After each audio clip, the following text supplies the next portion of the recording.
My name is Christian Nollert, and welcome to my discussion on wilderness survival. There are two main killers of people who are trapped in the wilderness: dehydration and hypothermia. Surviving in the wilderness is not something which needs to be left to chance, and with proper preparation, you can greatly mitigate your risk of dying in the wilderness.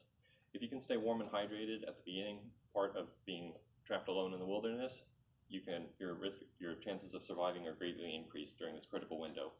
I've spent over 1,000 hours camping and in many different wilderness survival situations, and so this is one reason why I have knowledge about this, and also the things that I have done to survive in the wilderness have not killed me yet, so clearly I'm doing something right. The 5 items which I would choose to bring with me into the wilderness would be a 12 by 12 ground cloth tarp for shelter from the elements, a large cooking pot, including the lid for purifying water and for cooking, 20 meters of 550 paracord for many different uses, Gore-Tex sleeping bag cover for dedicated shelter, and 5 pounds of pemmican for supplemental calories. A tarp is the most important tool that you can bring with you into the wilderness, as it can protect you from the elements and it can provide shelter for you. The Army, in their survival field book, has noted that people who die after becoming stuck in the wilderness frequently die from hypothermia. And the Army also notes that in certain survival circumstances, setting up a shelter is the most important first step that you can do.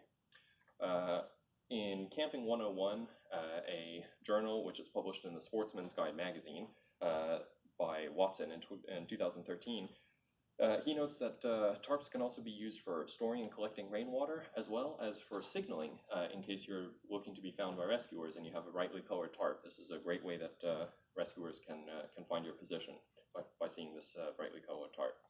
So now that we have shelter taken care of, let's look at our second most important item, which is clean water. So a large pot is essential when you're purifying water. Hunter, in his Primitive Survival, notes that drinking non-purified water is a great way to get sick and to become dehydrated through diarrhea and vomiting, which is caused by drinking unpurified water. The Army notes that getting sick while alone in the wilderness will greatly hinder your survival chances, as you won't have energy to look for food, look for other clean water, or look for a way out. A large pot is also a great way to store excess water which you have recovered, and is also necessary when cooking food.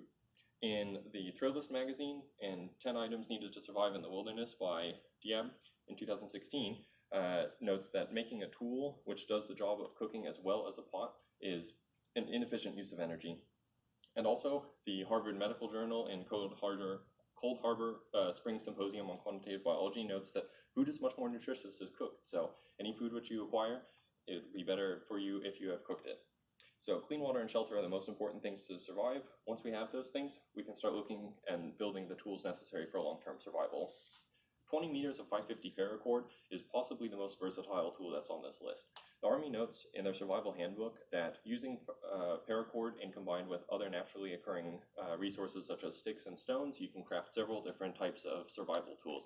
You could craft an axe for chopping wood, as well as craft a spear for hunting and defense. Aside from making tools that can help you acquire food or defend yourself, there are possibilities of using the paracord to store food up and away from predators.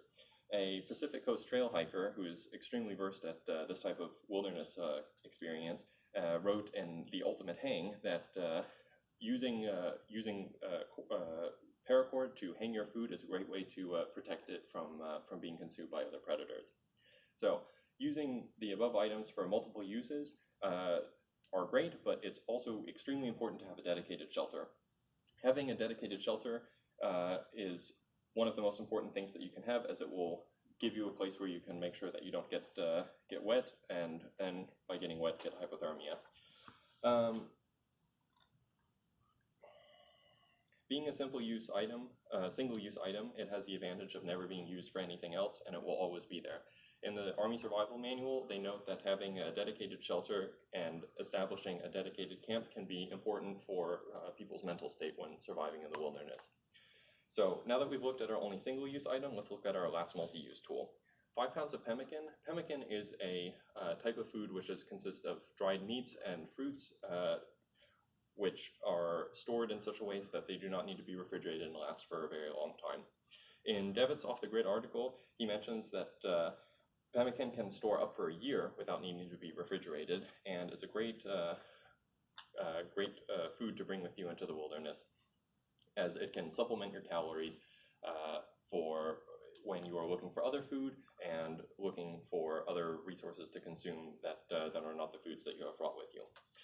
So, in conclusion, the most important keys to survival are to stay warm, or to stay dry, and to stay hydrated. And once these things have been achieved, all the other steps that ensure survival can be taken.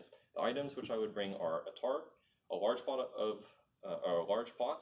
20 meters of 550 paracord, designated shelter, in this case a Gore-Tex bivy bag, and a week's supply of calories.